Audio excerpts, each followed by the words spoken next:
मुलायम सिंह जी के साथ मेरा नाता बड़ा विशेष प्रकार का रहा। जब हम दोनों मुख्यमंत्री के रूप में मिला करते थे, वे भी और मैं भी दोनों के प्रति एक अपनत्व का भाव अनुभव करते थे। वो देश भर में समाजवादी आंदोलन को काफी आगे बढ़ाया और हमारे तो संबंधी थे। हमारी बेटी वहाँ घर में है।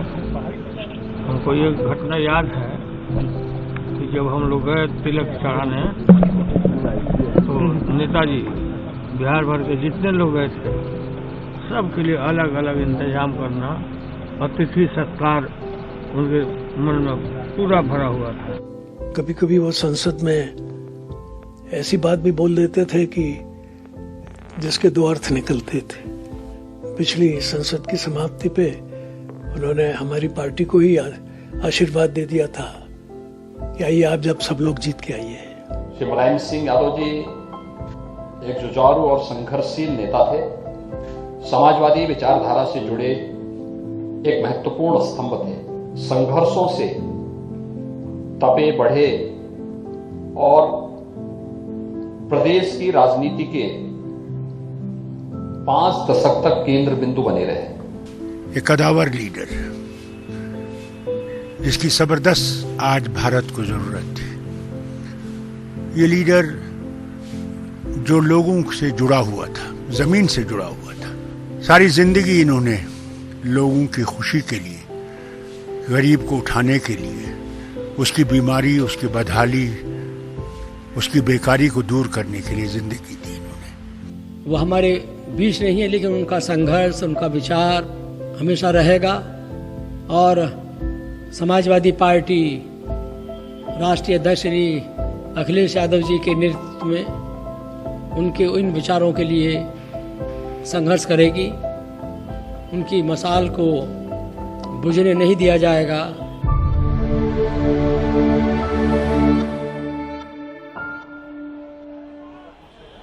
नमस्कार, देश प्रदेश में आपका स्वागत है। मैं हूं सैफई से सौरभ शुक्ला और मुंबई से मेरे सहयोगी सोहित मिश्रा भी जुड़ रहे हैं। सैफई में इस वक्त हम इसलिए हैं क्योंकि सपा के संरक्षक, संस्थापक नेताजी मुलायम सिंह यादव नहीं रहे। यहां पर उनका पार्थिव शरीर पहुंच चुका है और उनके अंतिम दर्शनों के लिए लोगों का हुजूम उमड़ पड़ा है। 5 से 6 किलोमीटर की लंबी कतारें लगी हैं कि एक बार आखिरी बार नेताजी के दर्शन लोगों को मिल जाएं। आपको बताएं कि उनका कल दोपहर 3:30 बजे के करीब अंतिम संस्कार किया जाएगा। सैफई में बड़ी तादाद में लोग मुलायम सिंह को श्रद्धांजलि देने उमड़ पड़े। इनमें अलग अलग दलों से जुड़े लोगों के अलावा इटावा और आसपास के लोग भी शामिल हैं जो बिना किसी प्रोटोकॉल के उनसे मिलकर अपनी बातें रखते थे। मुलायम सिंह यादव 5 दशक तक यूपी की राजनीति में छाए रहे। इमरजेंसी का विरोध किया, उसके बाद जनता पार्टी की सरकार में राज्य मंत्री रहे। वीपी सिंह का दामन पकड़ जनता दल को मजबूत किया। ओबीसी आरक्षण के बड़े बड़े पैरोकार में गिने गए। जनता दल बिखरा तो चंद्रशेखर की समाजवादी पार्टी में शामिल हो गए। उसके बाद समाजवादी पार्टी का गठन किया। जनता दल और सपा की सियासत करते हुए 3 बार यूपी की बागडोर भी उन्होंने संभाली। तो एक 5 दशक का लंबा उनका राजनीतिक अनुभव रहा, सफर रहा। उनके साथ इस सफर में तमाम साथी रहे। ऐसे ही एक साथी हमारे साथ मौजूद हैं, विशंभर सिंह यादव, जो कि तीसरी बार सपा से विधायक हैं, बांदा से हैं और छात्र राजनीति की दौर से मुलायम सिंह यादव के साथ रहे। विशंभर जी, हमसे बात करने के लिए बहुत बहुत शुक्रिया। आप छात्र नेता थे और मुलायम सिंह जी का एक लंबा साथ रहा आपका। क्या कुछ अनुभव रहे आपके साथ उनके, और आज कितना मुश्किल है आपके लिए? मैं 1980 में डीएवी कॉलेज कानपुर के छात्र संघ का अध्यक्ष था और कानपुर विश्वविद्यालय का भी अध्यक्ष था।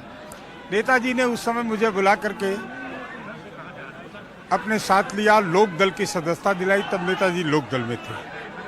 चौधरी चरण सिंह नेता हुआ करते थे। देवीलाल जी, एक सम्मेलन हुआ था भरथना में, उसमें देवीलाल जी मौजूद थे, कर्पूरी ठाकुर जी मौजूद थे, नेताजी मौजूद थे। उन्होंने तब मुझे ज्वाइन कराया था।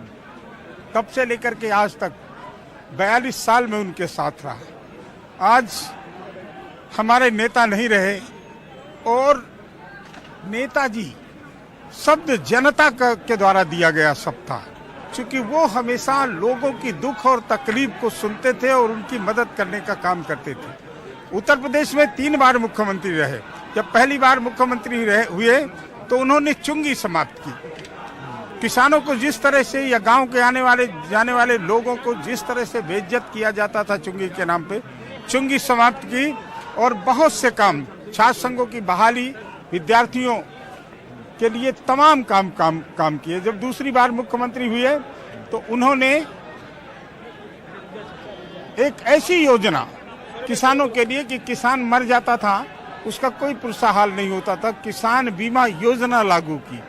तीसरी बार मुख्यमंत्री हुए तो किसान विद्याधन बालिकाओं के लिए ऐसी योजना लेकर के आए कि लड़कियों को पढ़ने के लिए कन्या विद्याधन देने का काम किया। और जब देश के रक्षा मंत्री हुए नेताजी, तो नेताजी ने इतना बड़ा काम किया। पहले जब सैनिक मरता था, बॉर्डर में मरता था और दुश्मनों से लोहा लेते हुए लड़ करके मरता था, तब शहीद होता था, तब उसकी डेड बॉडी घर नहीं आती थी, केवल बेल्ट और टोपी उसकी घर आती थी। नेताजी ने पहली बार रक्षा मंत्री बनने के बाद ये नियम बनाया कि सेना के खर्चे पे सैनिक की डेड बॉडी गांव पहुंचेगी, और गांव पहुंचेगी नहीं, कलेक्टर और एसपी उस गांव में पहुंच करके उस सैनिक की अर्थी को सलामी देने का काम करेंगे। इतना बड़ा काम नेताजी ने किया। बताइए, नेताजी का ना होना भारत की राजनीति में एक कितना बड़ा नुकसान है, आप कैसे देखते हैं?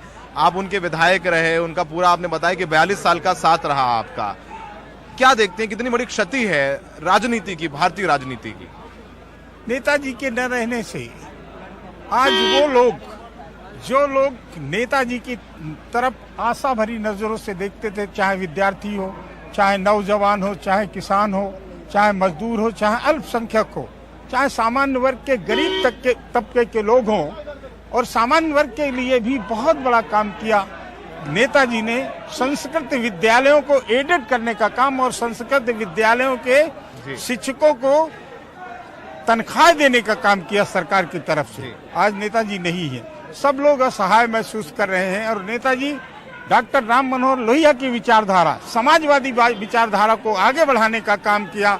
आज समाजवादी विचारधारा के इतने समर्थक पैदा करने का काम किया है। वो नेताजी को की विचारधारा से प्रभावित होकर के, नेताजी के संघर्ष से प्रभावित होकर के वो समाजवादी विचारधारा को आगे बढ़ाने का काम नेताजी के शिष्य लोग कर रहे हैं। बहुत बहुत शुक्रिया विशंबर जी, 4 दशक साथ रहे, आप युवा हैं, क्या कहना चाहते हैं? सर, मैं नेताजी की जितनी तारीफ करूं शायद वो कम पड़ जाएगी। सुबह 8 बजे जब से मुझे खबर पता चली सर, तो मैं स्टेडियम में रनिंग कर रहा था, तब से मैंने कुछ खाया नहीं है सर। अब आप इसी से अंदाजा लगा लो कि सर ये किसानों के कितने बड़े मसीहा। आप खाना नहीं खाया, जबकि आपने राजनीति करते हुए देखा नहीं होगा उनको, क्योंकि आप युवा, फिर भी आप कैसे इतना प्रेरित हैं?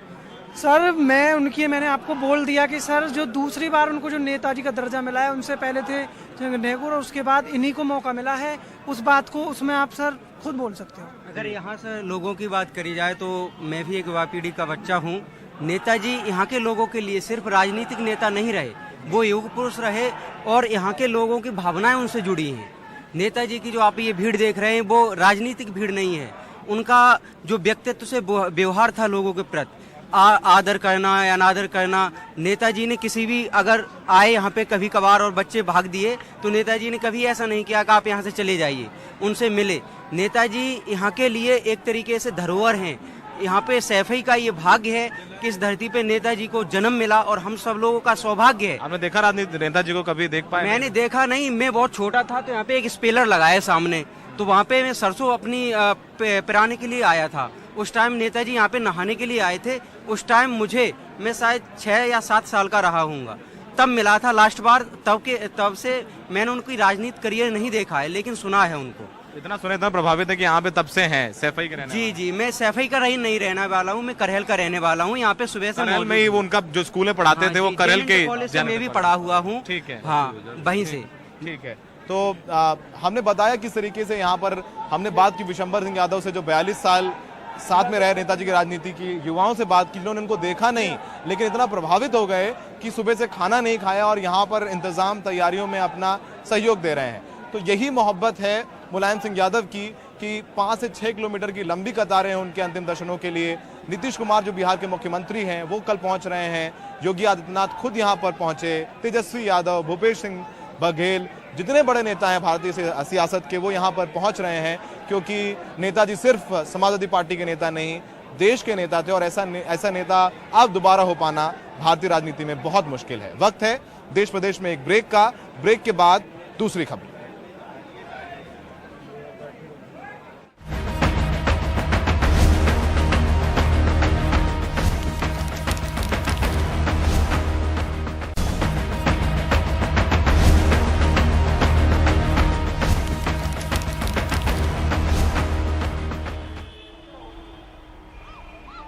देश प्रदेश में एक बार फिर से आपका स्वागत है।